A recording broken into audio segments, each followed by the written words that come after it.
That song goes hard right at the end there. 1 second, let me do a little updating on my mic here. Hello. I never know where to put the levels. Hello, I look very pale in the light, but if I turn the light off, I feel like I look very dark, so I don't know what the right thing to do is. Hello to Summer and to Angel. It's wonderful to have you. I hope you're having wonderful nights. Thank you, Britt, for the host. I hope you're doing very well tonight. I was lazy and I didn't want to set up my green screen because it's been a long day. And I just didn't want to do that. So I was like, no green screen today. So we are in the spare room, which is where I have moved all my stream stuff in order to declutter my room. This actually used to be my bedroom, and then I moved into my sister's old room, and this became the spare room and all of that. So this is the guest day bed and my books. Some of my books. My night is okay. How's your eye doing? I hope it's not bothering you too much. Hi, Puffy. How you doing? Thank you. Thank you. Yeah, today was a day. But we're here now. We're having fun. We're gonna read some Nancy Drew. I don't know why I did this. I'm waiting to hear back on grades and enjoying the first day of break. Yay! I read this book myself before quarantine happened. Yes! Nancy Drew readings. Yeah, it was Pascal. I was Pascaling myself.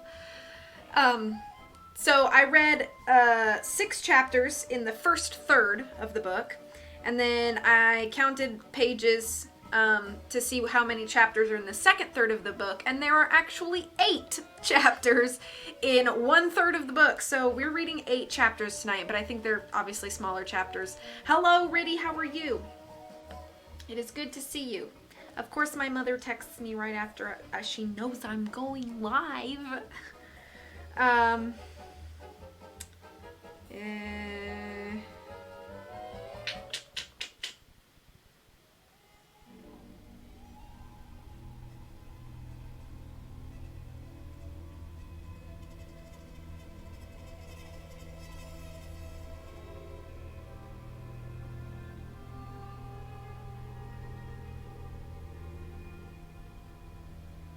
Okay. It's okay right now, keeping up with drops. Teeth are what's hurting. They're all sore. Oh, I saw your tweet about how your dentist told you that you didn't have any wisdom teeth and you'd never have to worry about that. And then they all grew in. They're all growing in. That's exactly what happened to my sister. She was told all throughout childhood, oh, it looks like you're not even gonna have any wisdom teeth. And then she had to get hers out. I can't remember if she got hers out before mine or not, but it was not a good time for her. Soon I'm going to start streaming myself. I had someone I know help me with a bunch of things last night. That's awesome, Puffy. What do you plan to stream? Yeah, wisdom teeth.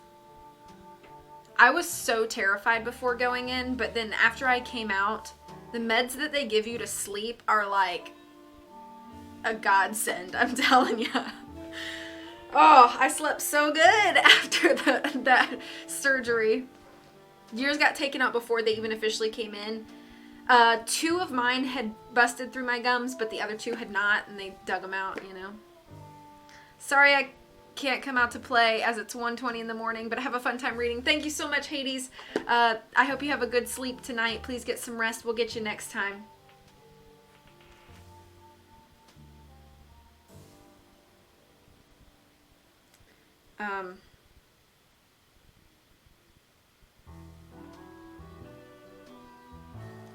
Okay.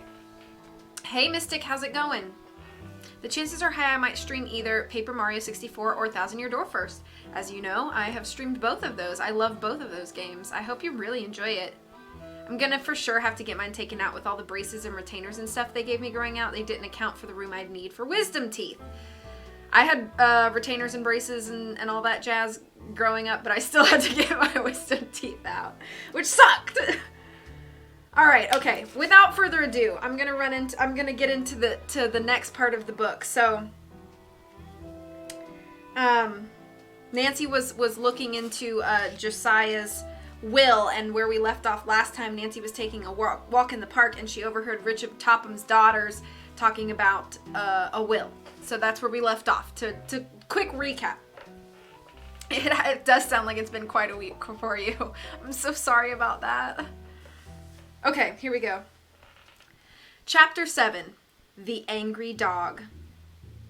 With the instinct of a detective who dared not miss a clue, Nancy deliberately moved closer to the bench on which the Topham girls were seated.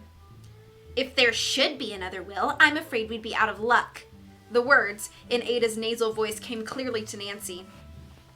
Isabel's reply was in so low a tone that the young sleuth could just manage to catch the words. "Well, I, for one, don't believe Josiah Crowley ever made a later will." She gave a low laugh. Mother watched him like a hawk. "Or thought she did," Isabel retorted. I think that should say Ada. I think it might be a typo. "The old man got out of her clutches several times, don't forget." "Yes, and what's worse, I'm sure Nancy Drew thinks he made a later will. That's why she's taking such an interest in those Hoover girls.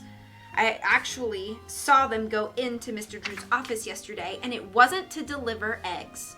If Nancy gets her father interested, he might dig up another will. Oh, how I hate that interfering girl." At this, Nancy could barely refrain from laughing. So the Tophams were concerned about the existence of a second will. With bated breath, she listened further. "You're such a worrywart, Ada. You can trust Dad and Mother to take care of things no matter what happens," Isabel commented dryly. "They won't let that pile of money get away from us. It's ours by right anyhow." "You've got something there," Ada conceded. "We should have old Josiah's money after supporting and putting up with him for 3 years. That was pretty clever of Mother, never accepting any board money from Josiah Crowley." The conversation ended as Isabel and Ada arose from the bench and walked away. Nancy waited till they were out of sight, then emerged from her hiding place. Seating herself on the bench vacated by the Topham sisters, Nancy mulled over the remarks she had just overheard. "There's no doubt in my mind now that if there's a later will, the Tophams haven't destroyed it. How thrilling, but where can it be?" Nancy realized that to find it was a real challenge, and I'd better hurry up before the Tophams stumble on it. For another 10 minutes, Nancy sat lost in thought, sifting all the facts that she had gleaned so far. "There must be some clue I've overlooked," she told herself. Suddenly, with a cry of delight, she sprang to her feet. "Why didn't I think of that before? The Hoover girls and the Turners are not the only ones who should have figured in this will. There are other relatives of Mr. Crowley who filed a claim. I wonder who they are. If I could only talk to them, I might pick up a clue." Immediately, Nancy set off for her father's office. He was engaged in an important conference when she arrived, and she had to wait 10 minutes before being admitted to his inner office. "Now what?" Mr. Drew asked, smiling as she burst in upon him.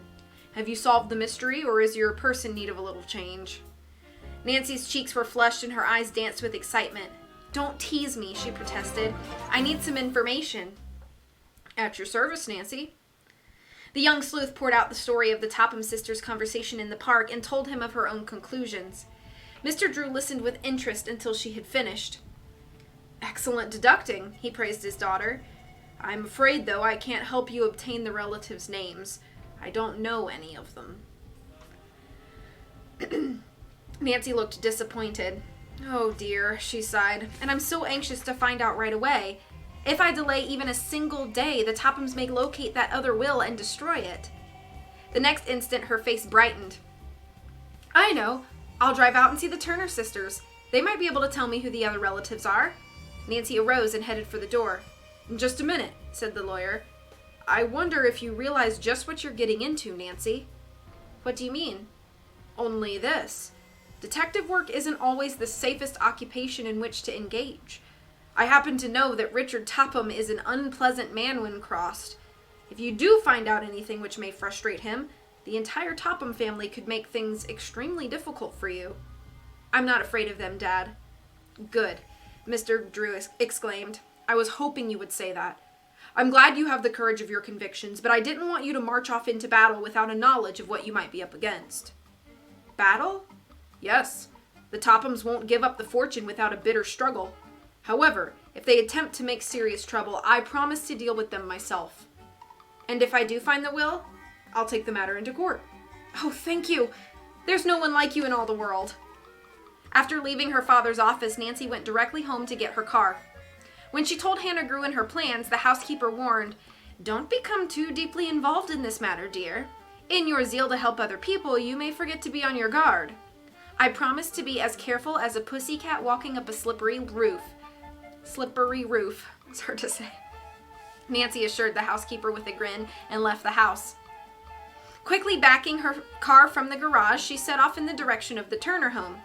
The miles seemed to melt away as Nancy's thoughts raced from one idea to another.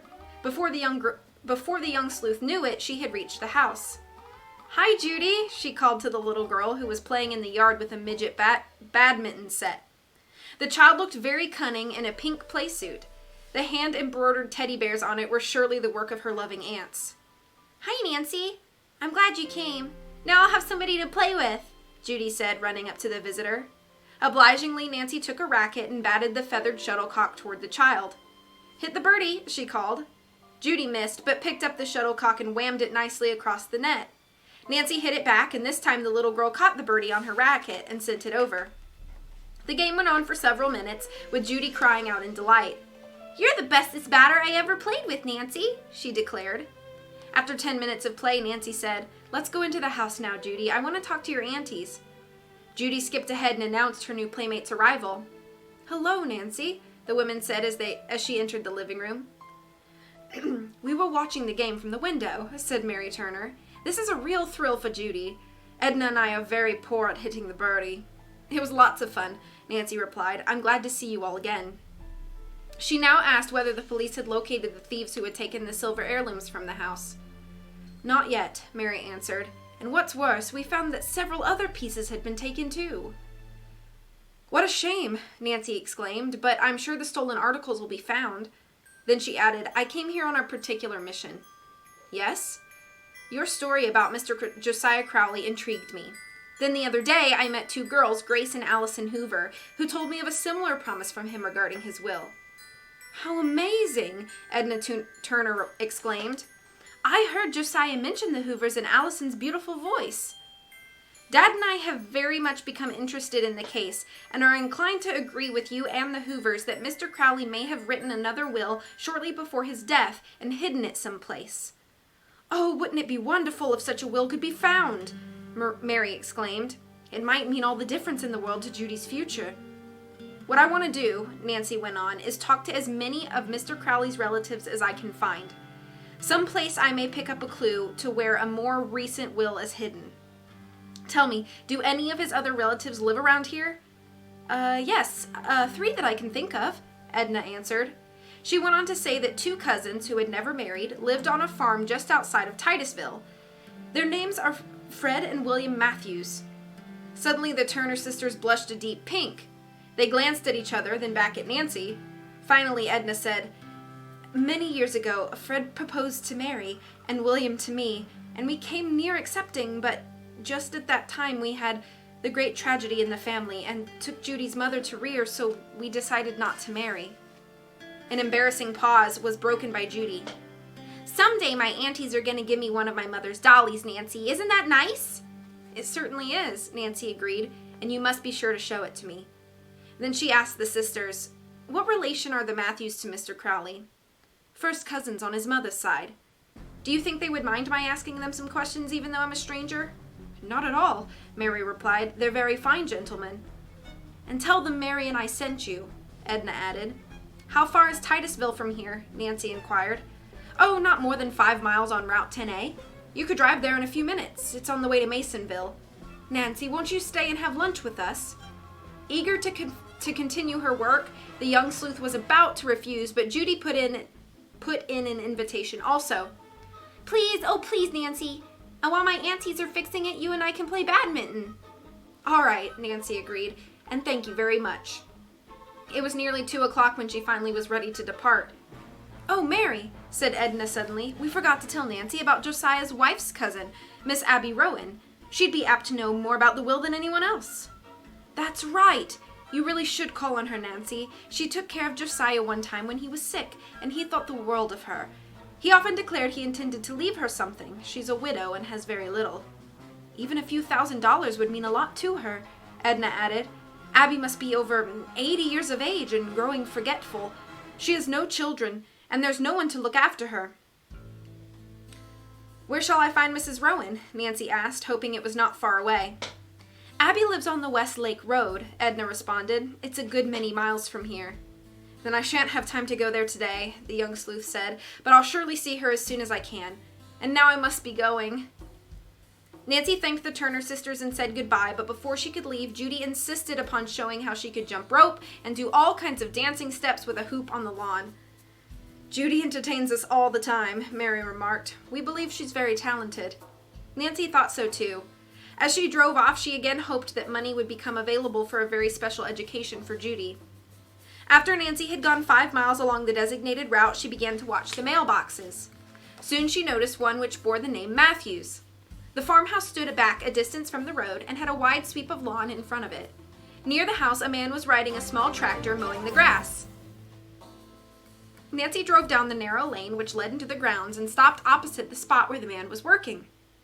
The man's back was toward her, and he apparently had not heard the car above the noise of the tractor, so she waited.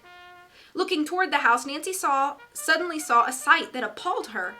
Wedged between 2 stones of a broken wall was a police dog puppy, whining pitifully. Nancy dashed forward and released the little animal. As it continued to whimper, she cuddled the pup in her arms and began to examine its paws. Why, you poor thing, Nancy said, seeing a tear in the flesh of one hind leg. This must be taken care of right away. She decided to carry the puppy over to the man on the mower. As Nancy walked across the lane, she suddenly heard an angry growl near her. Looking back, she saw a huge police dog, evidently the pup's mother, bounding toward her. It's all right, Nancy called soothingly to the dog. I'm not taking your baby away. She took 2 more strides, but got no further. With a fierce snarl, the dog leaped on Nancy, knocking her flat. That's end of chapter 7.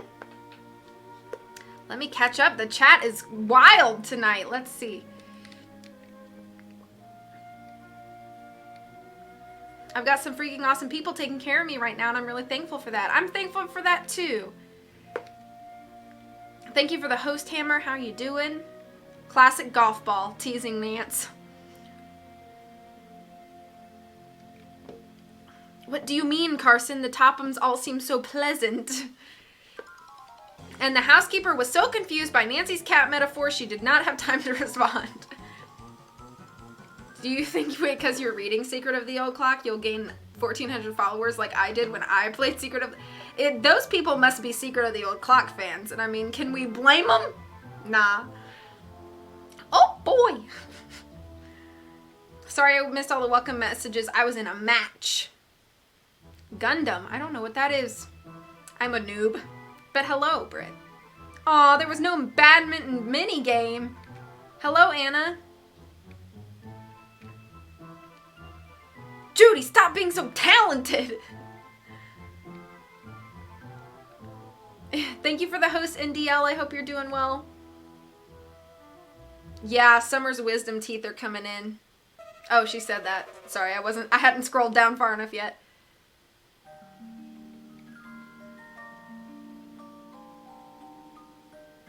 Thank you for the claps.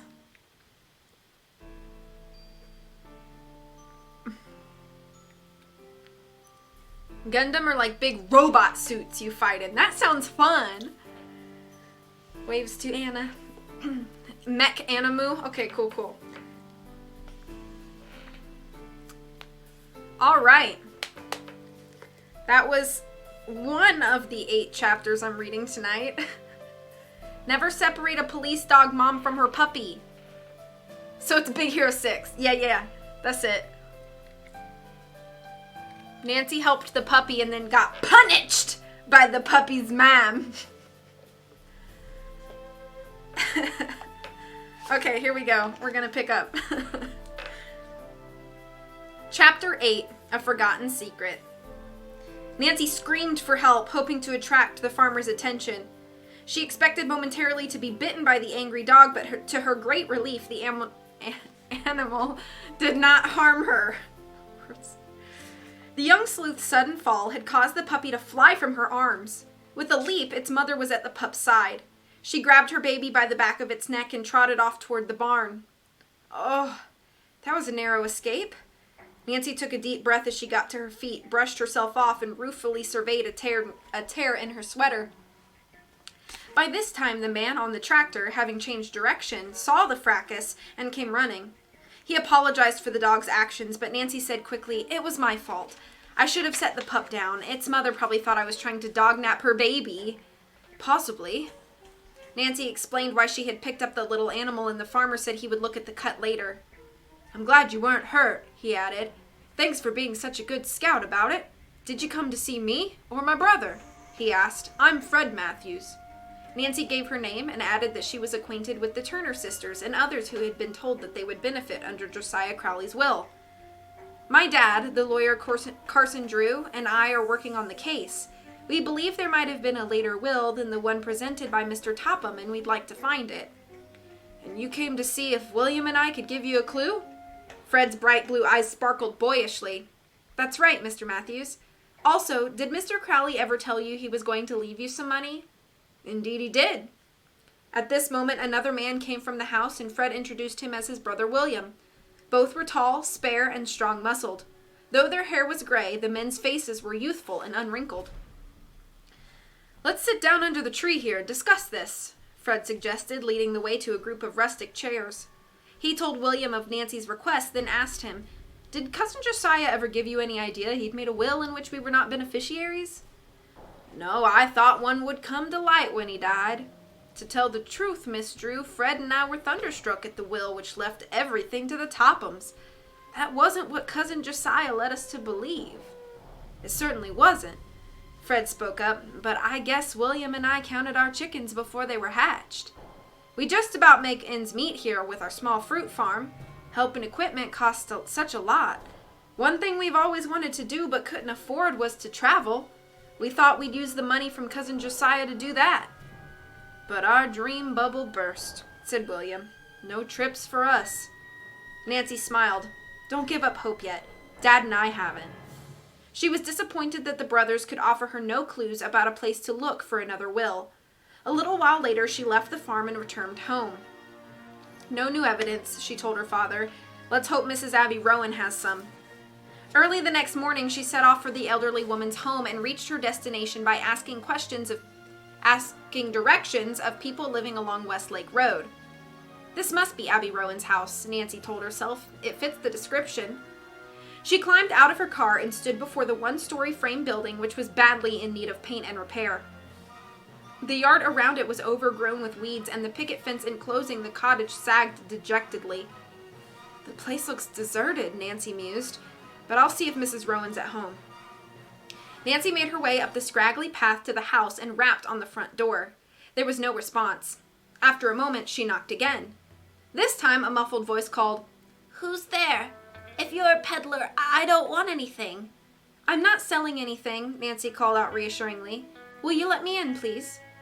There was a long silence, and then the quavering voice replied, "I can't open the door. I've hurt myself and can't walk." Nancy hesitated an instant before pushing open the door. As she stepped into the dreary living room, she saw a frail figure on the couch. Abby Rowan lay huddled under an old shawl, with her withered face drawn with pain. "I'm Nancy Drew. I've come to help you, Mrs. Rowan." The old lady turned her head and regarded Nancy with a stare of wonder. "You've come to help me?" she repeated unbelievingly. "I didn't think anyone would ever bother with old Abby again. Here, let me arrange these pillows for you." Gently, Nancy moved the old woman into a more comfortable position. "Yesterday I fell down the cellar stairs," Mrs. Rowan explained. "I hurt my hip and sprained my ankle." "Haven't you had a doctor?" Nancy asked in astonishment. "No," Abby Rowan sighed. "Not a soul has been here, and I couldn't get in touch with anybody. I have no telephone." "Can you walk at all?" Nancy asked. "A little." "Then your hip isn't broken," Nancy said in relief. "Let me see your ankle? Oh my, it is swollen. I'll bandage this for you." "There's a clean cloth in the closet in the kitchen," Abby told her. "I haven't any regular bandage." "You really should have a doctor," Nancy remarked. "Let me drive you to one?" I can't afford it, the old woman murmured. My pension check hasn't come and it's too small anyway. Let me pay the doctor, Nancy offered. Abby Rowan shook her head stubbornly. I'll not take charity. I'd rather die first. Well, if you insist upon not having a doctor, I'm going to the nearest drugstore to get some bandaging and a few other things, Nancy told her. But before I go, I'll make you a cup of tea. There's no tea in the house. Then I'll get a box. What else do you need? I need most everything, but I can't afford anything right now. You might get me some tea and a loaf of bread. That's enough. You'll find the money in a jar on the cupboard. It's not very much, but it's all I have. I'll be back in a few minutes, Nancy promised. She stopped in the kitchen long enough to examine the cupboards. With the exception of a little flour and sugar and a can of soup, there appeared to be nothing in the house to eat.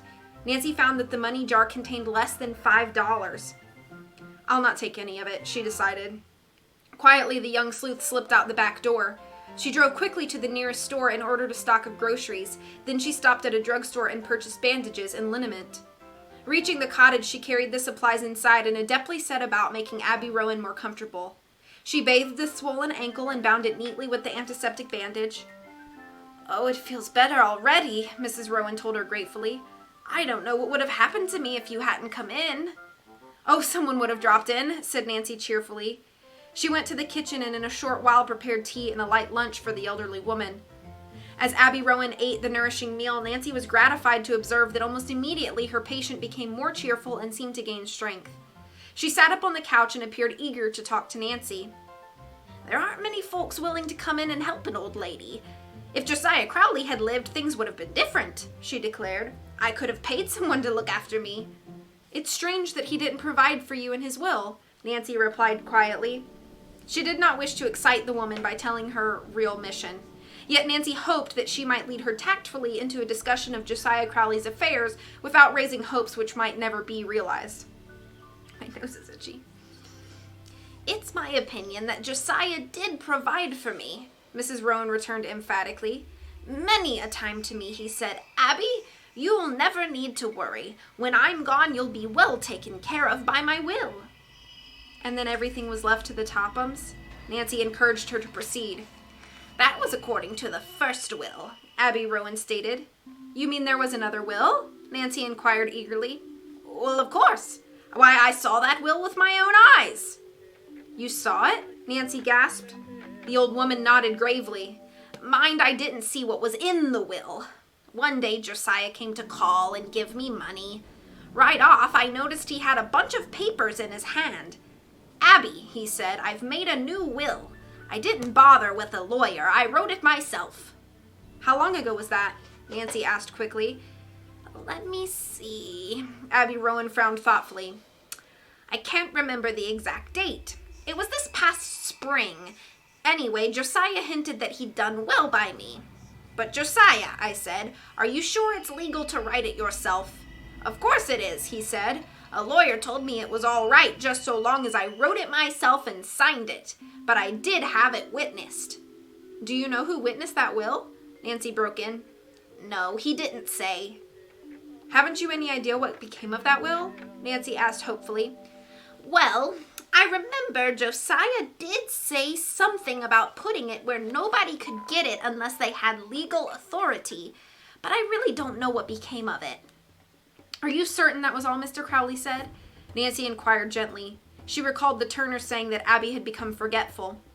The elderly woman shook her head and sighed. Many a night I've lain awake trying to think what else he did say about where he would put the will. I just can't recollect. Try to think, Nancy begged. I can't remember. Henrik. Abby Rowan murmured hopelessly. I've tried and tried. She leaned against the cushions and closed her eyes as though the effort had exhausted her.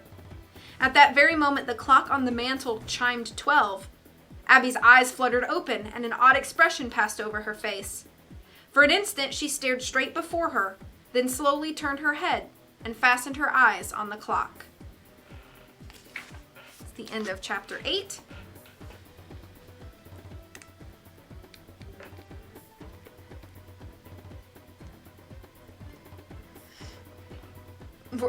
Mammals. I was like, mammals. The puppy's mom said she would have none of that.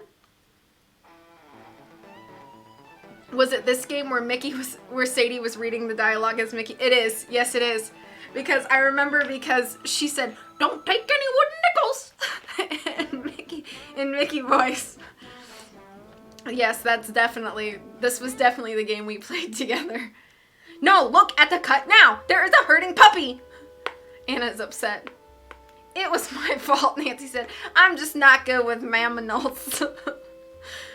I heard a terror in her clothing and I thought I should have t-shirts for my stream.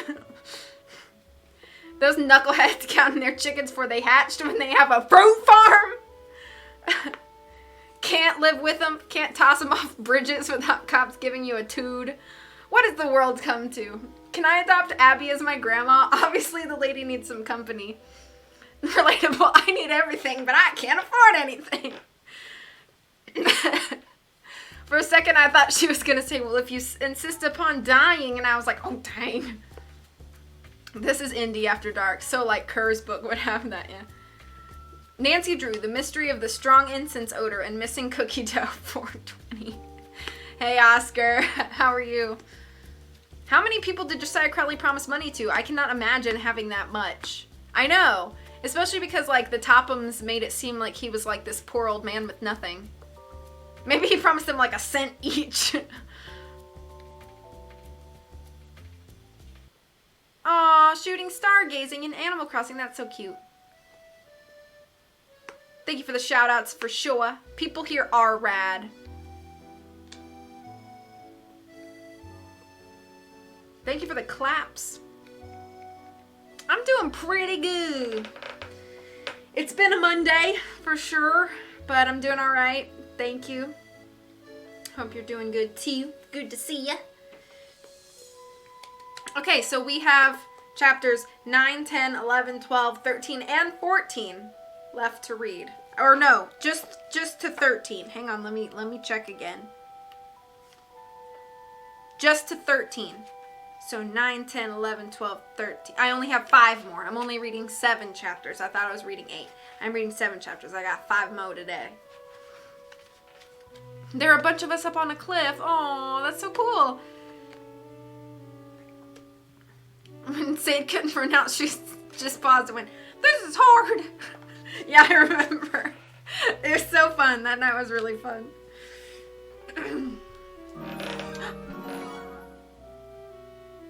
Thank you so much for the resub. $20? $20 is like a full meal.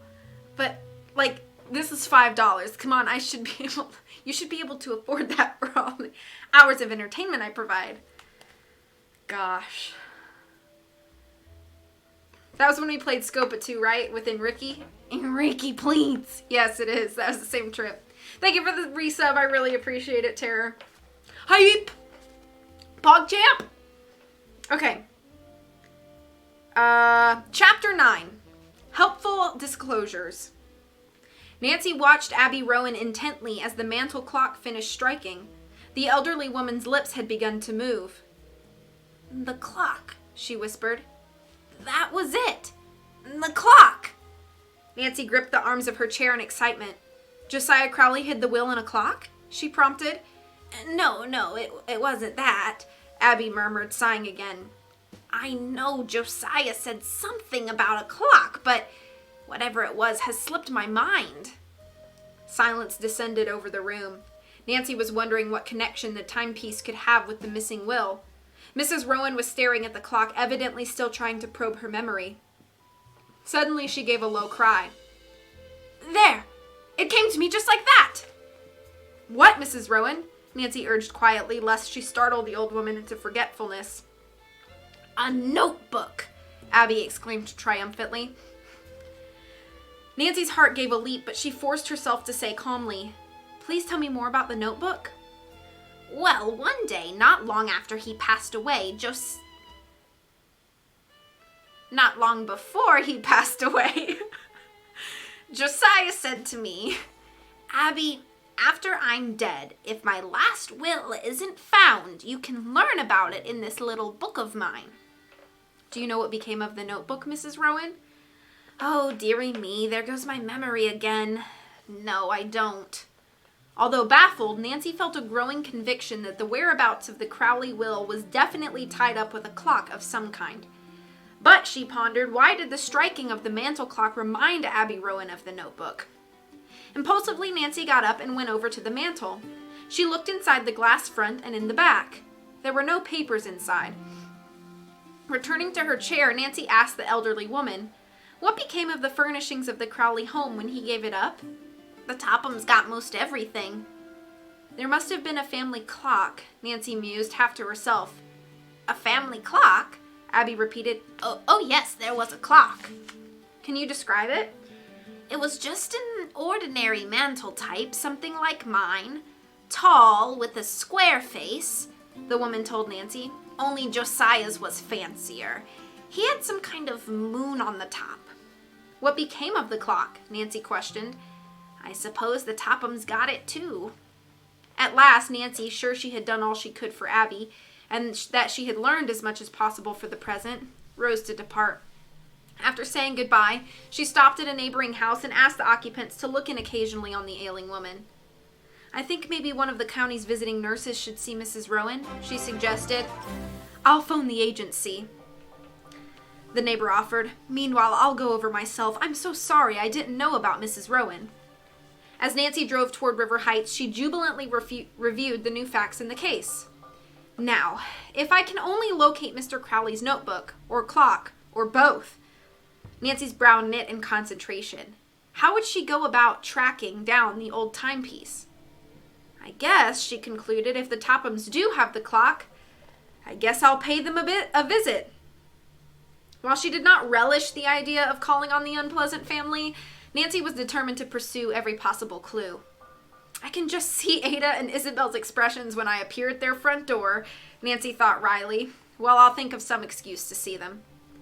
She was still mulling over the problem when she pulled into the driveway of her home and heard a familiar voice calling her name. Why, Helen Corning! Nancy exclaimed as a slim, attractive school friend of hers ran up. I haven't seen you for days. Well, I've been busy lately, Helen explained, trying to sell 6 tickets for a charity ball, but I haven't had much luck. Would you like a couple? A sudden idea flashed into Nancy's mind at her friend's words. Helen, she said excitedly, I'll buy 2 of your tickets and sell the rest for you. The other girl stared in astonishment. Why, that's a wonderful offer, Nance, but... Nancy's eyes danced. I know you think I've lost my mind. I really mean it, though. Please let me take the tickets. I can't tell you my reasons yet, except my cause is a worthy one. Helen, looking relieved but bewildered, handed over the tickets. This is really a break for me, she said. Now I can leave for my aunt's Camp Avondale this evening as I'd hoped. It's at Moon Lake. I thought I'd never get off with those tickets unsold. Nancy smiled. Have a grand time, Helen, she said. How about coming along? It's not expensive, and there's room for lots more girls. We'd have loads of fun. I'd love to, Nancy replied, but right now I can't get away. Maybe you can make it later, Helen suggested. If so, zip on up. I'll be there for 2 weeks before the regular summer camp opens. The 2 friends chatted a little longer, then said goodbye. Nancy put the car away, then walked slowly toward her house, looking meditatively at the charity tickets in her hand. These are to be my passport to the Topham stronghold. It was the following afternoon when Nancy approached the large, pretentious house belonging to the Tophams. Bracing herself for what she realized would be a trying interview, Nancy mounted the steps and rang the doorbell. Here goes, she thought. I must be subtle in this maneuver to keep from arousing the Topham suspicions. At that moment, a maid opened the door and with a condescending look waited for Nancy to state her mission. Will you please tell Mrs. Topham that Nancy Drew is calling? She requested. I'm selling tickets for a charity dance. It's one of the most important functions of the year in River Heights, Nancy added impressively. It seemed ages to the young sleuth before the maid returned and said that Madam would see her. Nancy was ushered into the living room, which was so bizarre in its decor she was startled. Such an expensive hodgepodge, Nancy observed to herself sitting down. She glanced at the pink carpet, which to her clashed with the red window draperies, and at an indiscriminate assortment of period furniture mixed with modern. A haughty voice interrupted her thoughts. "Well, what do you want, Nancy?" Mrs. Topham had sailed grandly into the room and seated herself opposite Nancy. "I'm selling," Nancy began pleasantly. "Oh, if you're selling things, I'm not interested," the woman broke in rudely. "I can't be handing out money to every solicitor who comes along." With difficulty, Nancy suppressed an angry retort to the cutting remark. "Mrs. Topham," she said evenly, "perhaps your maid did not make it clear. I'm selling tickets to a charity ball, which will be one of the loveliest affairs in River Heights this year." "Oh!" A slight change came over Mrs. Topham's face. Nancy sensed that her words had struck a responsive chord. The woman was well known for her aspirations to be accepted by the best families in River Heights. "Well..." To Nancy's dismay, Mrs. Topham's response was cut off by the arrival of Ada and Isabel. The sisters entered the room, but did not at first notice Nancy's presence. They were intently carrying on a disgruntled conversation. "Really," Ada was complaining, "I'm positive that woman snubbed us deliberately." Then she and Isabel caught sight of Nancy and stopped short. They stared coldly at the visitor. "What are you doing here?" Isabel asked with a patronizing air. Mrs. Topham answered her daughter's question. "Nancy is selling tickets to a charity dance, dear. It'll be a very important affair, and I think it'll be beneficial for us to be present." Isabel tossed her head disdainfully. "Don't waste your money, Mother." "Isabel's right," Ada chimed in. "We don't want to go to a ball just anybody can go to. We only attend the most exclusive affairs." "Absolutely," Isabel declared in her haughtiest tone. "After all, Ada and I are very particular about the people we choose to meet." Mrs. Topham hesitated, evidently influenced by her daughter's argument. Nancy's heart sank, and she feared her cause was lost. She fully realized that Ada and Isabel would stay away from the dance just to spite her. As she debated what her next move should be, Richard Topham walked into the living room. He was a thin man with sparse graying hair. His manner was rather nervous. Mrs. Topham perfunctorily introduced Nancy to her husband. "I gather you have some tickets to dispose of, Miss Drew," he said without ceremony. "How many?" "Why, 4, Nancy replied in some surprise. "I'll take them all." Mr. Topham opened his wallet with a flourish and drew out a $100 bill. "Here you are. Keep the change for your charity." His daughters gasped, and his wife exclaimed, "Richard, have you lost your senses? All that money?" "Listen," Mr. Topham retorted bluntly, "this donation will entitle us to have our names on the programs as patrons." With this remark, he slumped into a chair and buried himself in the financial section of the newspaper. His family stared at one another, but they knew that the matter was closed. They never dared disturb him when he is absorbed in the stock market reports. Nancy arose reluctantly. She still had not accomplished the real purpose of her visit, but she had no excuse for prolonging her stay. How could she find out about the Crowley clock? Was it the one on the mantelpiece? "I must be going," she said. Then, looking at her wristwatch, she pretended it had stopped and began to wind it. "What time is it, please?" "There's a clock right in front of you on the mantel," Ada said sharply. Nancy looked at the timepiece. "So there is," she said casually. "Is it an heirloom? Perhaps the old Crowley clock I've heard so much about?" Mrs. Topham looked down her nose. "I should say not. This is a far more expensive one." Isabel also rose to Nancy's bait.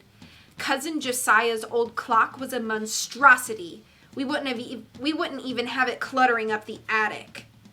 Nancy's hopes waned, but then she asked quickly, "Oh, then you sold it?" "No," Ada spoke up contemptuously. "Who'd give any money for that piece of junk? We sent it up to our bungalow at Moon Lake." Moon Lake. The words hit Nancy like a thunderbolt. Not only had the Topham girl given Nancy the very information she sought, but Helen Cording's invitation to Camp Avondale provided a valid reason to visit the resort. Now if she could only figure out how to see the old clock. As if Ada had read the visitor's thoughts, she said airily, "We have some really fine pieces up at the cottage, Nancy. If you ever get up that way, drop in to see them. The caretaker will show you around." "Thank you. Thank you so much for everything," Nancy said, trying hard to conceal her excitement. As the door closed behind her, Nancy grinned in anticipation. "What luck," she told herself.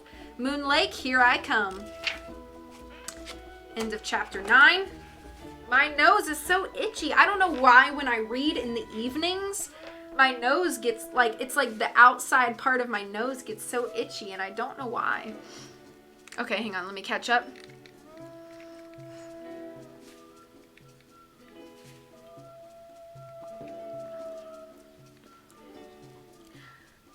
That was a great trip, Summer. I know you just talk about how my parents were disappointed in me from the other room if you didn't, so I'm glad you saw that chick's video. Yeah, I saw that on Twitter last night, that streamer who basically like berated her audience for not subbing to her and was basically like, you are irresponsible with your money. I don't care if you're unemployed. If you have the time to watch Twitch, you can afford $5 to sub to me. And it literally made me angry. And I sent the clips to Tara today and I was like, look at this madness. Not long after Josiah passed away, he was talking to her. Yeah, I realized I said after he passed away, and then the rest of the sentence I was looking at did not make any sense. And I had to go back to the beginning of the sentence. The Notebook. Interesting book and movie. Ghosts.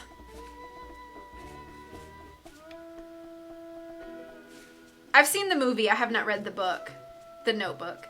It was filmed down here. Fun facts. It was filmed in Charleston. Thank you for the host, Justin. I hope you're doing well. Hello, Disney. This is the room I normally stream in now. It's our spare bedroom, and this is our guest day bed. But I was too lazy to put up my green screen today.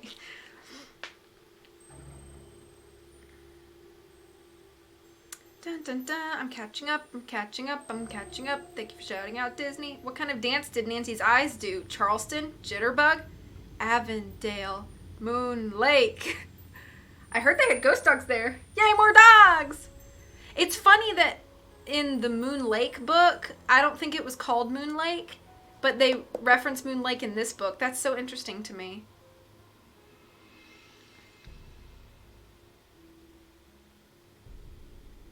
Ghost dog better than no dog. It boasts several acres. I mean acres. Polter pups are pretty true. Ranger that summer. I mean Roger that. Multiple game reference! Top hams are best hams. A party's a party. How is it that Richard Topham is a decent-ish person in this book? I don't know if I'd go that far. Money? Stimulus check? It's the John O'Hurley side of him. I thought Topham looked like John O'Hurley in appearance and clock, yeah. Hey, A-Rox, how's it going? Allergic to bedtime stories? Maybe, I don't know. That feeling when you're trying to brag, but you end up accidentally giving the teen detective a nose ghost? Yeah, maybe that's what it is. Thank you for the claps. I want to see those clips. Do you? I should Discord them to you. And she still has an audience. Yeah, I think she's a partner. So, it was a big yikes. When you knows, you knows. Oh, okay. Tara's gonna send them to you. Okay, cool. V probably in it in the background. In what? In the background? Oh, in the Notebook? No. I was like a child when that movie came out. I'm not surprised by the entitlement of some streamers. It was just really disappointing to see, like, any sort of streamer, like, basically say, like, if you want to watch me, you have to sub or get the heck out, which was basically, like, what she was saying. How does Twitch let people like that be partner? It's all algorithm based. It's like, as long as you have this many followers and you're averaging this many viewers a stream and you stream this many days, it's all algorithm based. As long as you check those boxes, I feel like you can pretty much anybody can become streamer. As long as you don't have like super explicit content or something, because I bet you it's just like some guy in like a cubicle at the Twitch office and he watches like 15 minutes of one of your streams, and if he's like, yeah, okay, and then you just get it. I mean, I don't know if that's how it works, but I know that like hitting all the requirements is basically like just algorithms.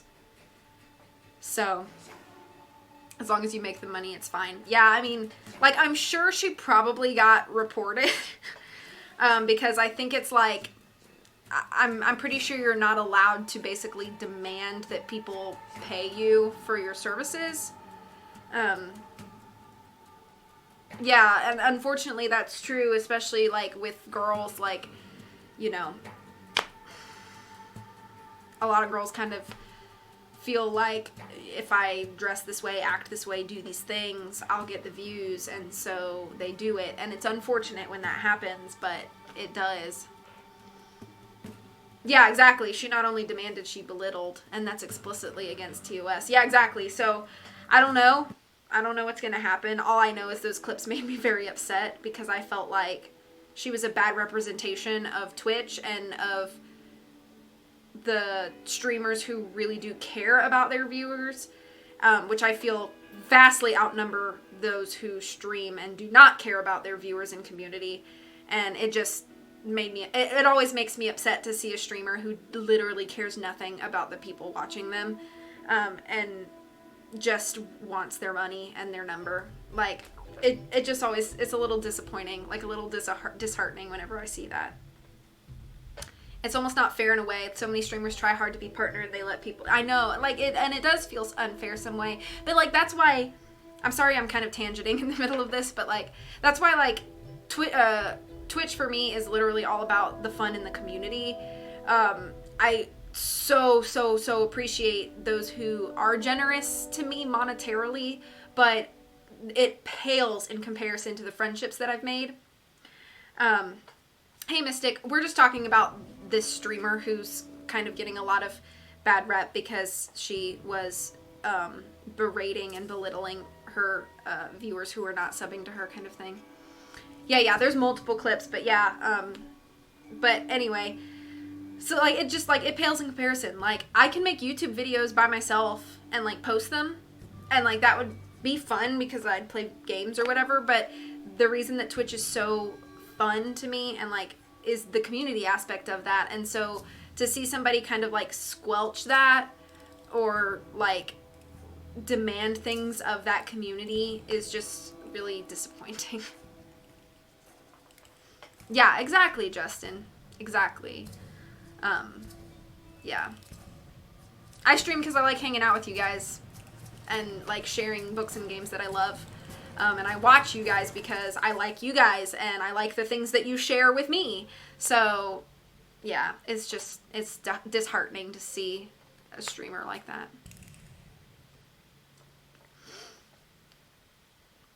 Oh, yeah, I mean, I kind of pity her in a weird way. She streams because it's the best time to get news. I mean, I don't know why my nose is itching so much.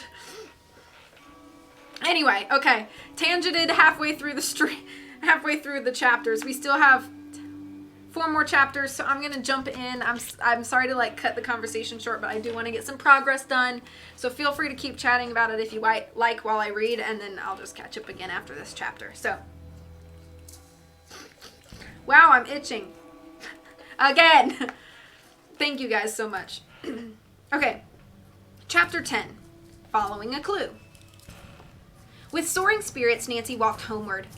I wonder, she thought, how the Tophams will feel about Josiah Crowley's old clock if it costs them the inheritance they're counting on. At dinner that night, Nancy chatted with unusual animation, deciding not to tell of her exciting plans until after Hannah had served dessert. Mr. True, however, sensed that big news was coming. My dear, he said, laying a hand on his daughter's arm, you look like the cat that swallowed the canary. What's the big scoop? Nancy giggled. Oh, Dad, I can't keep any secrets from you. Then as the table was cleared, the young sleuth told of her great stroke of luck. And just think, Helen invited me to her aunt's camp.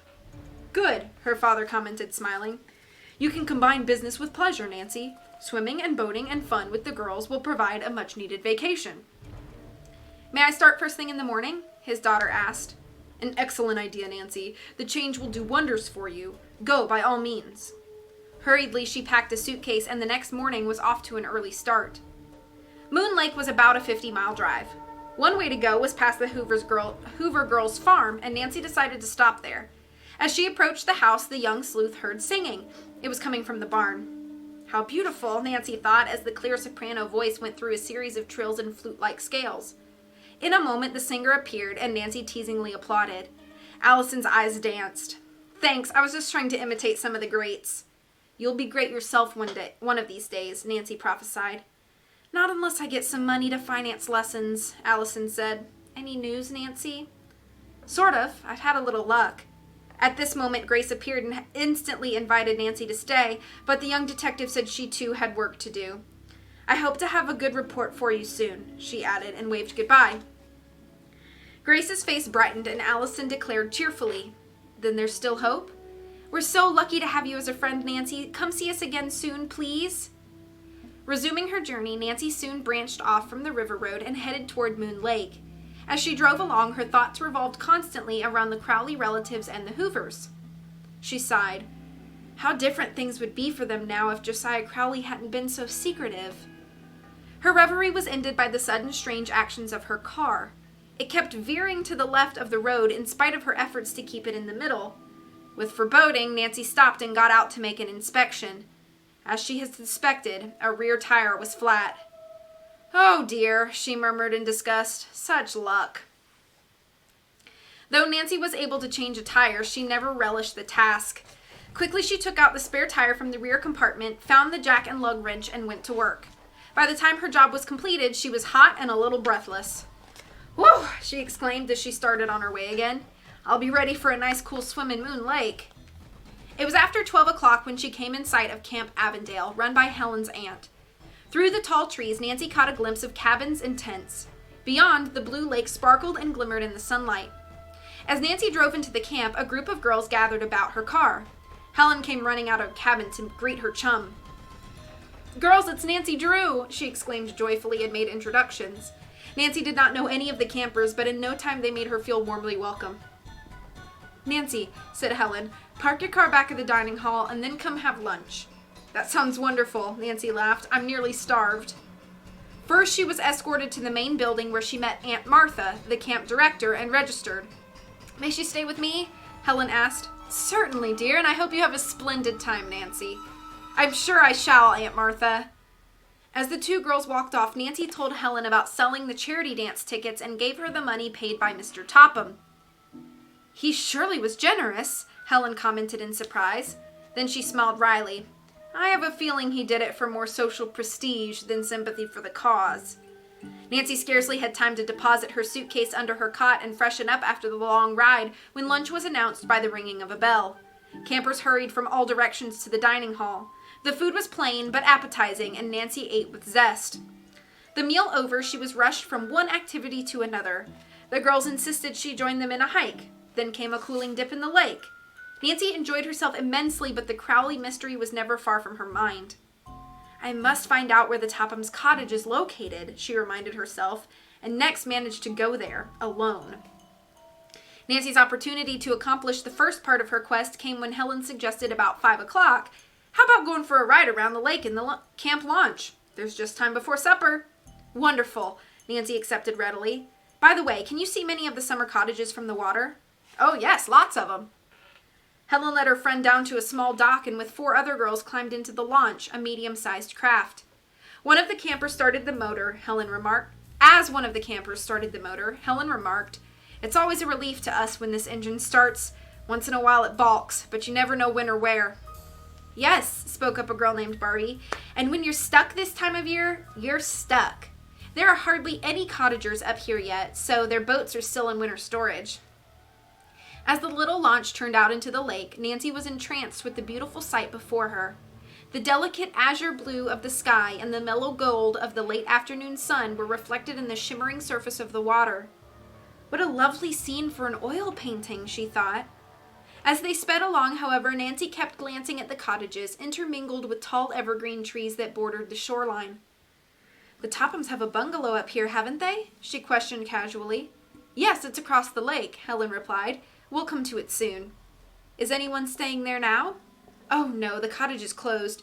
It's being looked after by Jeff Tucker, the caretaker. He's the tallest, skinniest man I've ever seen outside of a circus." "Is it hard to get to the place?" "Not if you go by launch, but it's a long way if you take the road around the lake." Helen looked at her friend. "I didn't know you were particularly interested in the Tophams, Nancy." "Oh, they're not friends of mine, as you know," Nancy returned hastily. "I was merely curious." After a time, as the launch slowed down and chugged along close to the shore, Helen pointed out a wide path through the woods. At the end of it stood a large, rambling white cottage. "That's the Topham place," she said. Trying not to appear too eager, Nancy looked intently at the bungalow. She made a quick mental note of its location. Tomorrow I'll visit that place and try to solve the mystery, she told herself. End of chapter 10. Oh my gosh, why is my nose so itchy? Okay, let me catch up. If she wants to get paid more regularly, maybe she should try to get herself a job that does pay regularly. Thank you, Angel. Her apparent income is voice acting. I don't buy it. Much like Kafleeble Flobble, she is not vocally trained. Voice acting is definitely gig-based. Yes. But... yeah. Voice acting is kind of considered in the same, like, industry hub as, like, film and TV and radio. I guess you could kind of clump all those together. But yeah, it's definitely gig-based. Like, you audition, you get a job, you do the job, you're done. And now you're not getting another paycheck until you audition and get another job. So, oh snap, the flat tires are actually canon. A+ post-tire changing. I'm curious about what the gear sorting puzzle thing looked like, but I didn't want to do it. It's very tedious. It's not too bad. It's not like a hard puzzle. It's just so tedious. And like if you get like one wrong, you have to start all over again. And it's just a pain in the butt. Be safe, Angel. Oh yeah, solve that mystery. We should try to get that streamer girl to work a day in B's shoes at the hotel. She wouldn't survive. She might now, considering that like there's hardly anybody staying in the hotel. Love these audiobooks. Thank you, Justin. I'm gonna go literally like blow my nose and see if it helps. I don't know if it will, but I will be right back and then we'll get into the last 3 chapters. Okay, be right back.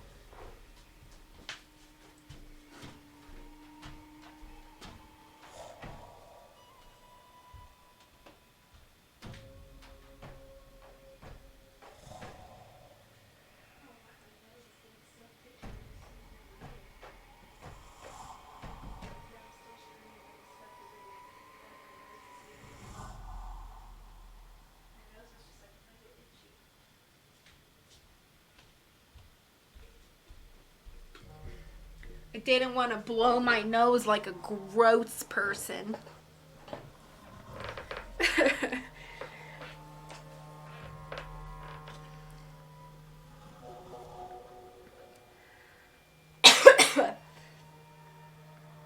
I'm good. I had a little dry throat.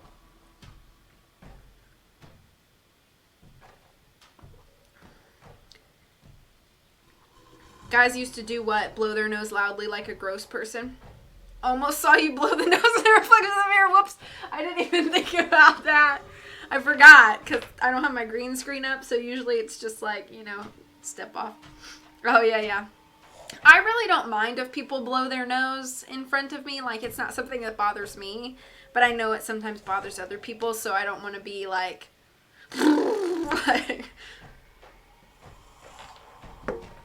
All right. Thank you for the welcome back.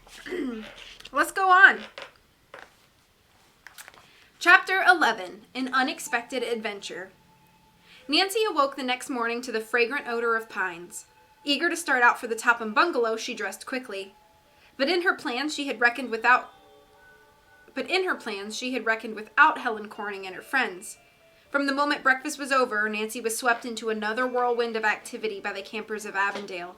The entire day passed without a chance for her to break away. Oh, Helen, Nancy groaned as she tumbled into bed that night. Tennis matches, canoe races, swimming, water skiing. It's been fun, but tomorrow I think I'll stay out of the activities. Helen laughed gaily. You'll change your mind after a sound sleep, Nancy. Wait and see. For answer, Nancy murmured a sleepy good night. But even as she slipped into slumber, she vowed that in the morning she would not be deterred again from visiting the Topham summer place. After breakfast the next day, Nancy stood firm in her resolve. When Helen urged her to accompany the girls on an all-day hike, Nancy shook her head. Thanks a lot, but please excuse me today, Helen. Normally, Nancy would have loved going on such a hike, but she had to achieve her plan of sleuthing. Helen, though disappointed, heeded her friend's plea and trudged off with the other campers into the woods. As soon as they were out of sight, Nancy leaped into action. After obtaining Aunt Martha's permission to use the launch, she hurried down to the dock. Nancy had frequently handled motorboats and was confident she could manage this one. Now, full speed ahead for the Tophams. To her delight, the motor started immediately, and Nancy steered out into the lake. As the launch cut through the water, a cool spray blew into her face. The young sleuth felt a thrill of excitement as she guided the craft toward her destination, which might hold a solution to the mystery. If only the Topham's caretaker will let me in when I get there, she thought. Nancy's heart beat somewhat faster as she neared her goal, but all of a sudden there was a sputter from the engine. The next instant, to Nancy's utter dismay, the motor gave one long wheeze and died. "Oh!" she cried aloud. Nancy knew that the tank held plenty of fuel, for she had checked this before departing. A moment later, she recalled Helen's remark about the engine becoming bulky at times. With a sigh of impatience at the unexpected delay, Nancy examined the motor. For over an hour she worked on it, trying every adjustment she could think of, but her efforts were useless. There was not a sound of response from the motor. "What miserable luck!" she cried aloud. "Of all days for the motor to conk out, this means I won't get to the Topham cottage after all." For a moment, Nancy was tempted to swim ashore. To be so close to the bungalow and not be able to reach it was tantalizing. But she resisted the impulse. She could not leave the boat stranded. It would drift off and she would be responsible. "I'll just have to wait for a passing boat to rescue me," Nancy decided. But fate was against her. The hours dragged by and not another craft appeared in sight. Nancy became increasingly uncomfortable as the hot sun beat down on her. Also, she was growing weak from hunger. And worst of all, Nancy thought gloomily, another whole day being wasted. I want to get to the bottom of this mystery. To occupy her mind, Nancy concentrated once more on the motor. Determinedly, she bent over the engine. It was not until the sun sank low in the sky that she sat up and drew a long breath. "There," she declared, "I've done everything. If it doesn't start now, it never will." To her relief and astonishment, it responded with a steady roar, as if nothing had ever gone wrong.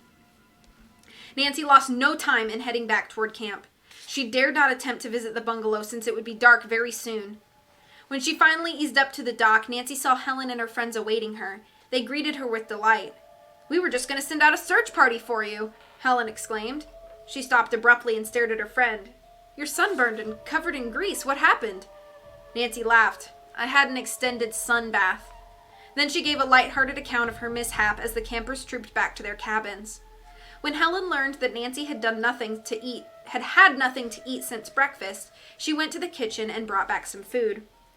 The following morning, the young sleuth decided on her next move. Directly after breakfast, she began packing.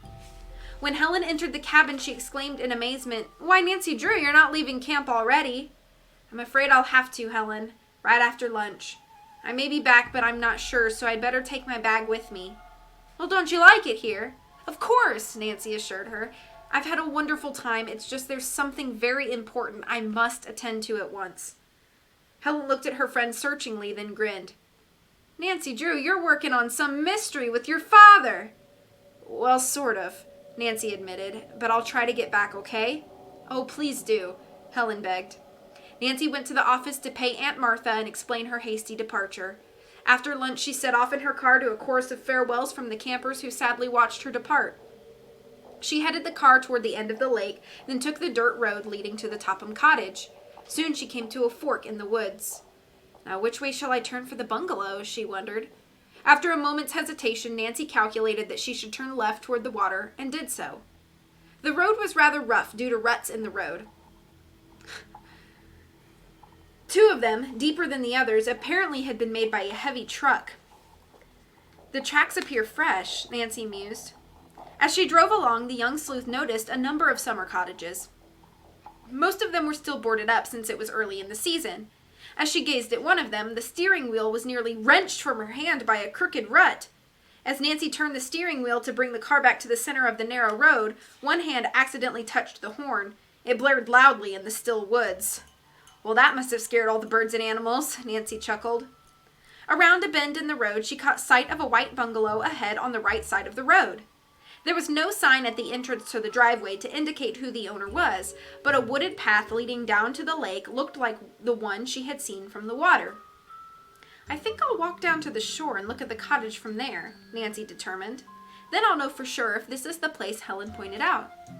Nancy parked at the edge of the road and got out.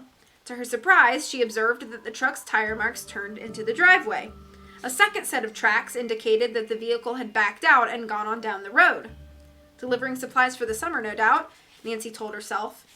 She went down the path to the water, then turned around to look at the cottage. It's the Tophams, all right, Nancy decided.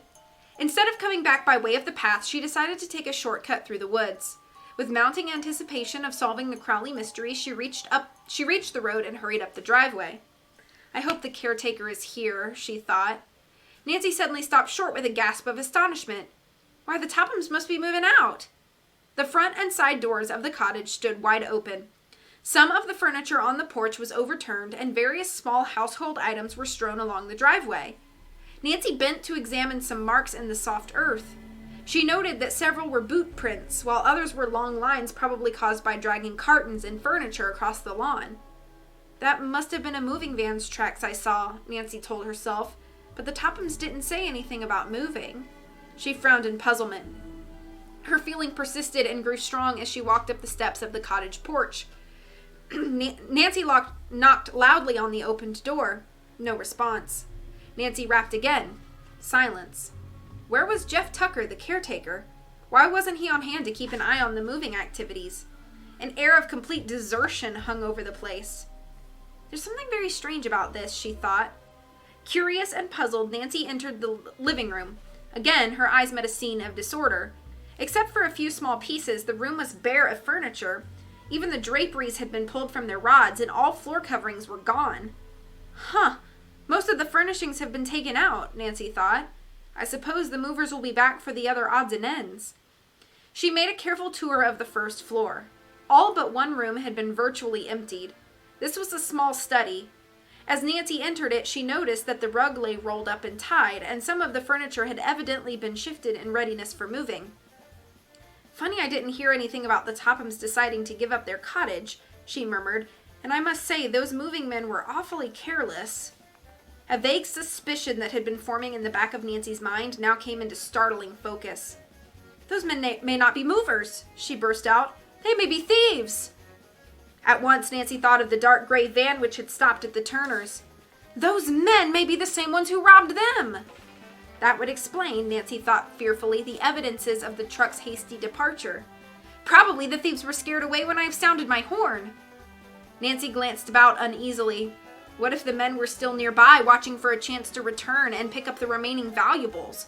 The realization that she was alone, some distance from the nearest house, swept over her. A tingling sensation crept up Nancy's spine. But resolutely she shook off her nervousness. At least I must see if the Crowley clock is still here, Nancy reminded herself, and then went through the bungalow again. She found no trace of the timepiece, however. I guess the thieves took that too, Nancy concluded. I'd better report this robbery to the police right now. She looked about for a phone, but there was none. I'll have to drive to the nearest state police headquarters. Nancy started toward the front door. Passing a window, she glanced out, then paused in sheer fright. A man wearing a cap pulled low over his eyes was stalking up the driveway toward the cottage. He was not tall and slender like the caretaker. This stranger was rather short and heavy-set. This man fits the Turner's description. He must be one of the thieves who stole the silver heirlooms, Nancy thought wildly. End of chapter 11.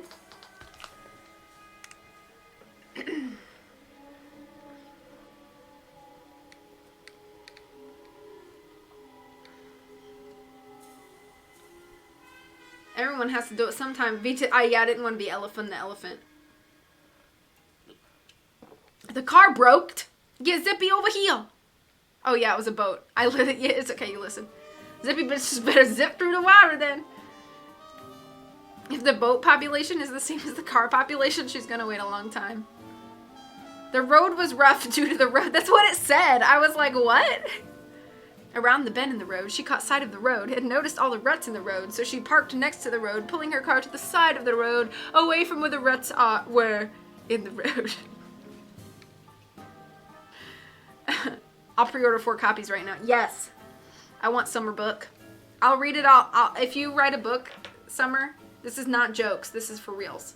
If you write a book, Summer, and it gets published, I'll read it on stream if you want me to. I'd be honored to do that. Thank you for the claps for chapter 11.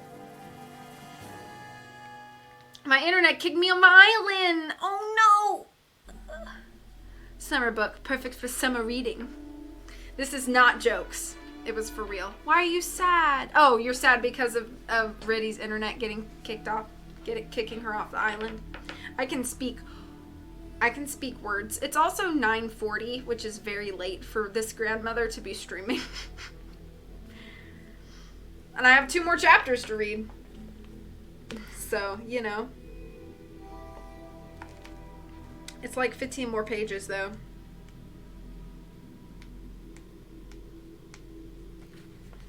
If I write book, you may read book. Deals! Got 'em. Thank you. I would be so happy to do that. If I write a book, will you read it too, V? Heck yes, I will. That'd be great. Okay. If I Steve book, if you write book. Yes. Okay.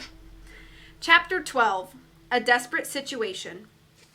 For a moment, Nancy stood frozen to the spot, positive that the man who was coming to the Topham cottage was one of the thieves. But she hesitated only an instant. Then she turned and ran back into the study. Too late, she realized she'd trapped herself, for this room had no other door. Nancy started back toward the living room, but before she had taken half a dozen steps, she knew that escape had been cut off from that direction. The man had reached the porch steps. It won't do a bit of good to talk to him, she reasoned. I'll hide, and when he leaves, I'll follow him in my car and report him to the police. Frantically, the young sleuth glanced about for a hiding place. A closet offered the only possible refuge. She scurried inside and closed the door. Nancy was not a second too soon. She had scarcely shut the door when she heard the tread of the man's heavy shoes on the floor just outside. Peeping cautiously through a tiny crack in the door, she saw the heavy-set man come into the study. His face wore a cruel expression.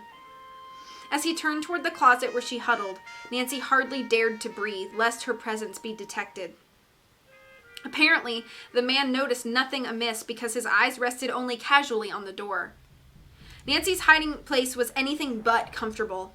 It was dark and musty, and old clothing hung from nails on the walls. As dust assailed her nostrils, she held a handkerchief to her face. If I sneeze, he'll surely find me, she told herself. She felt around and once came close to ripping her hand on a sharp nail. Then she came upon something soft on a shelf and imagined it was a sleeping cat. She drew back, then touched it more cautiously. Only an old fur cap, she told herself in disgust. Oh, now I feel like sneezing more than ever. She held one hand over her mouth hard and waited in agony. But presently the desire to sneeze passed and Nancy breathed more freely. When she dared to peep out through the crack a second time, she saw that 2 other rough-looking men had come into the room. One was short and stout, the other taller. Nancy was sure that neither of these 2 men was the caretaker because Helen Corning had mentioned that the man was skinny.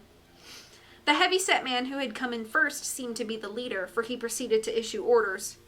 Get a move on, he growled. We haven't got all day unless we want to be caught. That girl you saw, Jake, may be back any time from the shore, and she just might get snoopy. The man addressed as Jake scowled. What's the matter with you, Sid, going chicken? If that girl comes around, we'll just give her a smooth story and send her on her way. Cut out the yakking, said Sid. Parky, you and Jake take that desk out of here. There was no doubt now in Nancy's mind. She was trapped by a clever gang of thieves. She could only continue to watch and listen helplessly from her hiding place. The 2 men lifted the heavy piece of furniture and started with it to the door, but they did not move swiftly enough to satisfy the leader, and he berated them savagely. Jake turned on him. If you're in such a hurry, why don't you bring the van back to the driveway instead of leaving it hidden on that road in the woods? And have someone driving past here see us? Sneered the leader. Now get going. Little by little, the men stripped the room of everything valuable. Nancy was given no opportunity to escape. Sid remained in the room while the others made several trips to the van. "Well, I guess we have all the stuff that's worth anything now," Sid muttered at last. He turned to follow his companions who had already left the room, but in the doorway he paused for a final careful survey of the room. At that same moment, Nancy felt an uncontrollable urge to sneeze. She tried to muffle the sound, but to no avail. The thief wheeled about. "Hey! What?" Walking directly to the closet, he flung open the door. Instantly, he spotted Nancy and angrily jerked her out. "Spying on us, eh?" he snarled. Nancy faced the man defiantly. "I wasn't spying on anyone." "Then what are you doing in that closet?" the thief demanded, his eyes narrowing to slits. "I came to see the caretaker." "Looking for him in a funny place, ain't you?" the man sneered. Nancy realized that she was in a desperate situation, but she steeled herself not to show any of her inward fears. "I must keep calm," she told herself firmly. Aloud, she explained coolly. "I heard someone coming and I just felt a bit nervous." "Well, you're gonna be a lot more nervous," the man said threateningly. "This'll be the last time you ever stick your nose in business that doesn't concern you." A fresh wave of fright swept over Nancy, but resolutely she held on to her courage. "You have no right to be here helping yourself to the Topham's furniture," she retorted. "You should be turned over to the police." "Well, you'll never get the chance to do it." The ringleader laughed loudly. "You'll wish you'd never come snooping around here. I'll give you the same treatment that caretaker got." "The caretaker?" Nancy gasped in horror. "What have you done to him?" "You'll find out in good time." Nancy gave a sudden, agile twist, darted past the man, and raced for the door. The thief gave a cry of rage and in one long leap overtook her. He caught Nancy roughly by the arm. "Think you're smart, eh?" he snarled. "Well, I'm smarter." Nancy struggled to get away. She twisted and squirmed, kicked and clawed, but she was helpless in the vice-like grip of the powerful man. "Let me go!" Nancy cried, struggling harder. "Let me go!" Sid, ignoring her pleas, half dragged her across the room. Opening the closet door, he flung her inside. Nancy heard a key turn. "Now you can spy all you want," Sid sneered. "But to make sure nobody'll let you out, I'll just take this key along." When Nancy could no longer hear the tramp of his heavy boots, she was sure Sid had left the house. For a moment, a feeling of great relief engulfed her, but the next instant, Nancy's heart gave a leap. As she heard the muffled roar of the van starting up in the distance, a horrifying realization gripped her. "They've left me here to starve," she thought frantically. End of chapter 12.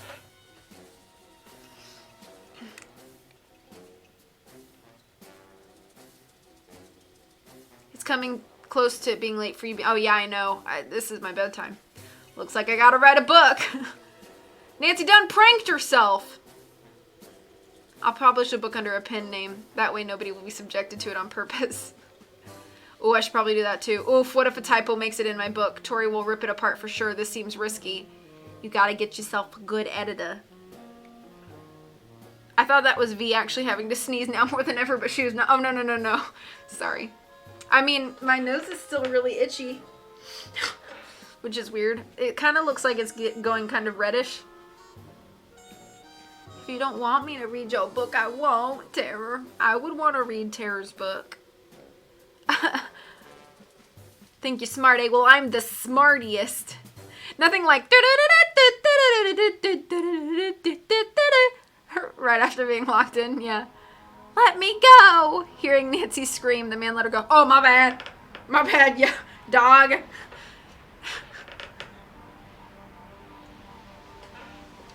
Okay, A-Rocks, I only have one more chapter to do now.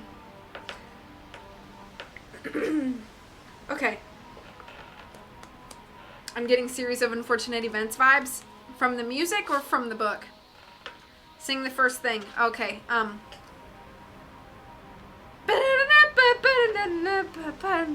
reading a book. I'm reading a book and we're going to solve the mystery. Like a bullet from a gun, she arrives on the scene. A young detective who doesn't know the meaning of fear. When she's hot on the case, no time to waste when you're face to face with the evil that is lurking, but you just can't see it. Persist, persevere, and your problem will disappear. When you're in a jam and you don't know what to do, Get down with the Drew crew. Here we go. I didn't realize you didn't want to be locked up. That's my favorite song. I'm so glad that I was able to sing it to you. Thank you for musicaling. Amazing. Thank you. Thank you so much, Super Writer. Good evening. I hope you're doing well. Okay, one more chapter, boys and girls. You ready? Then we will be done for the night.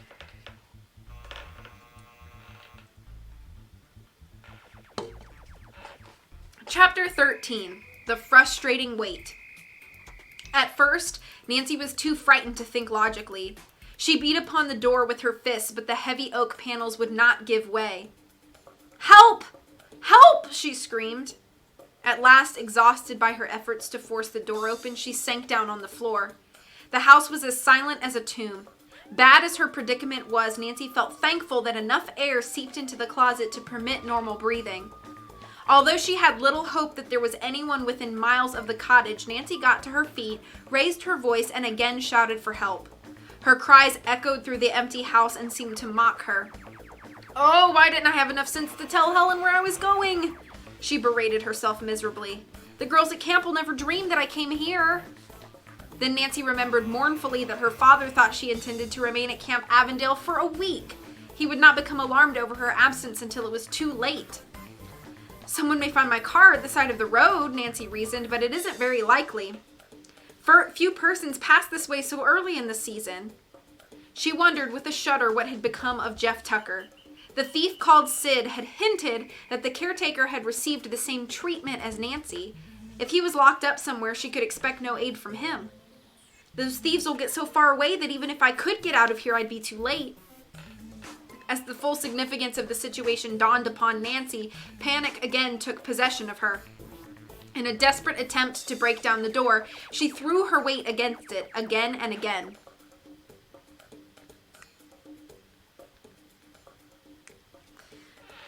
She pounded on the panels until her fingers were bruised and bleeding. At last she sank down again on the floor.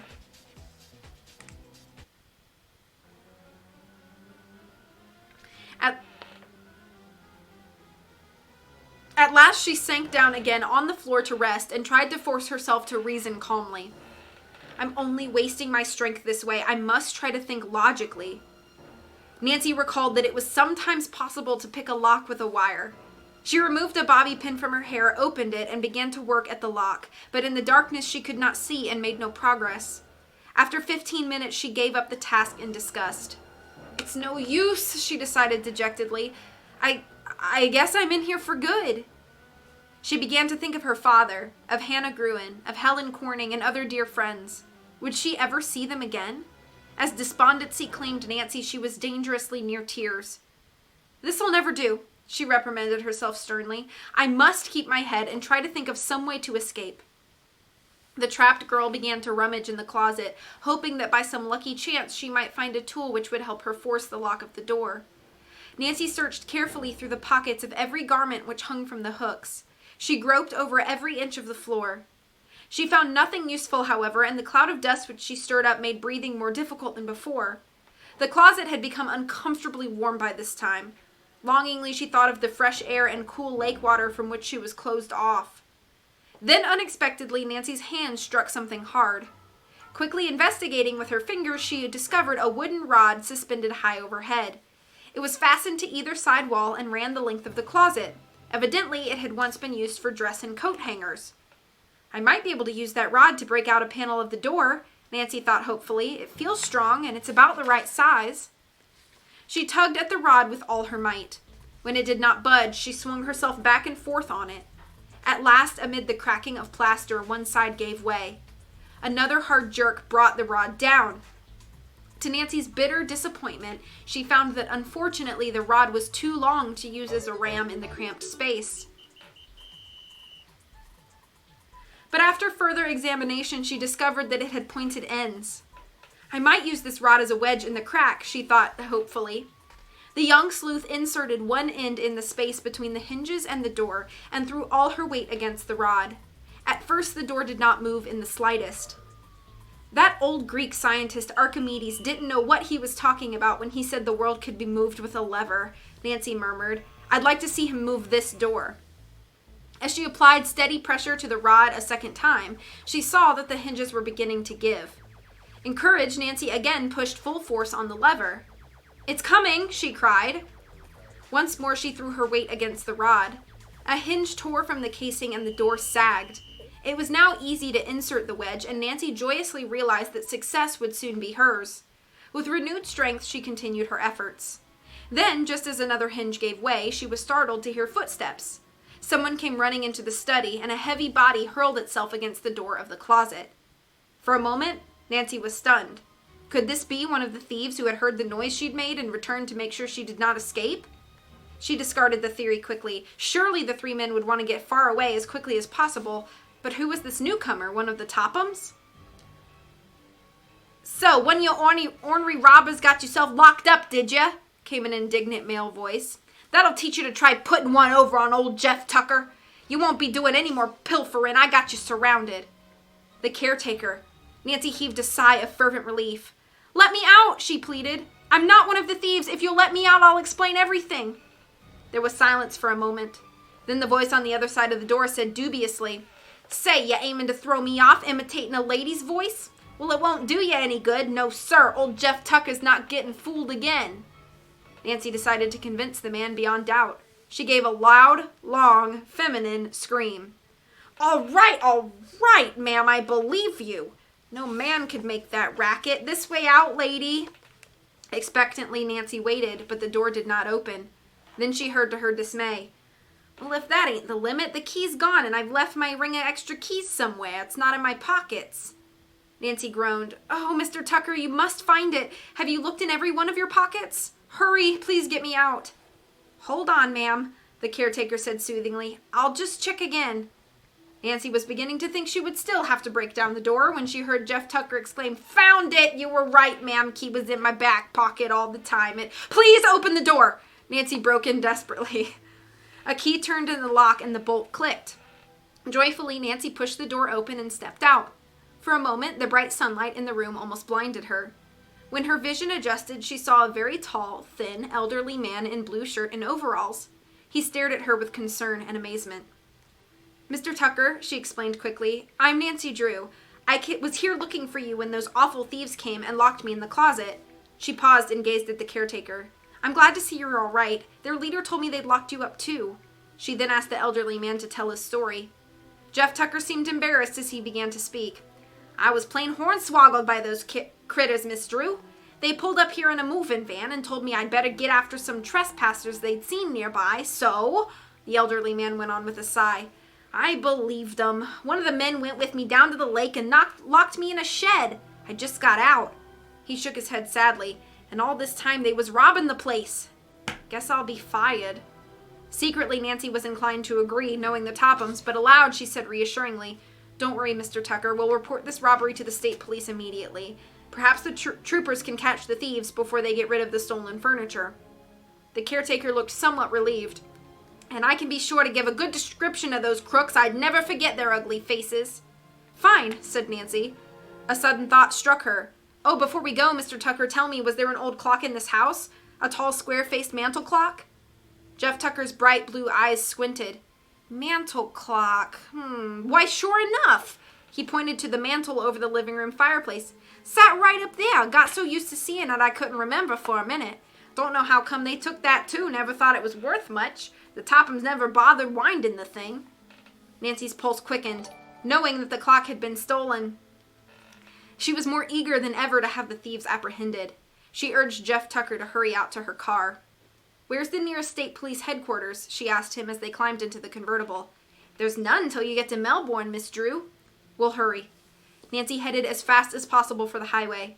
Would she succeed in heading off the thieves and recovering the old Crowley clock so she could learn its secret? End of chapter 13.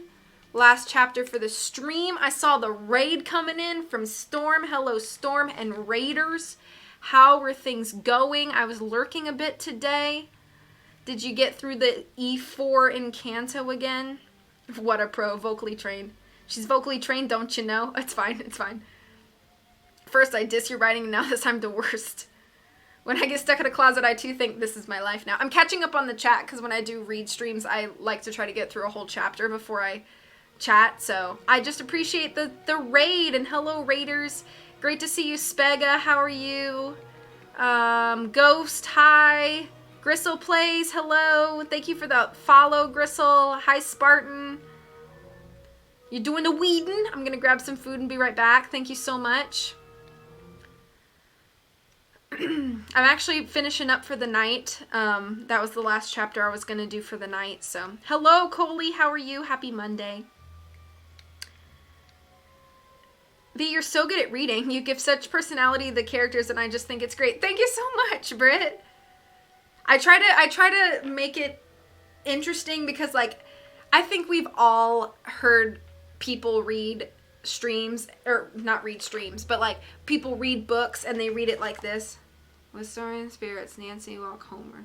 I wonder, she thought, how the Toms will feel about Josiah Crowley's. Like, I think we've all at some point like heard somebody read like that, and so I figure there's so much on Twitch you could watch. Like, I need to make this interesting, and I think it helps me become a better reader if I can like give some life and personality to the characters instead of them all being like the same.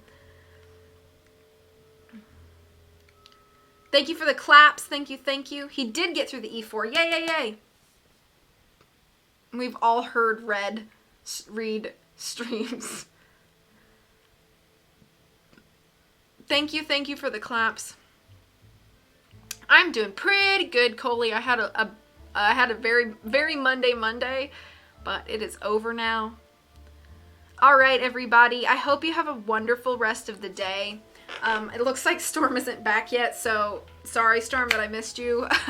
You're probably still getting food, but I really do appreciate the raid and everybody who popped in from that raid. I hope everybody has a wonderful night. I'm going to call it here. I will be streaming again on Wednesday. We'll be doing Best Wednesday with some more Luigi's Mansion 3. So we'll see you then. Until I see you again, please take care of yourselves. As always, much love. I'll see y'all soon, and have a wonderful rest of the night. Bye!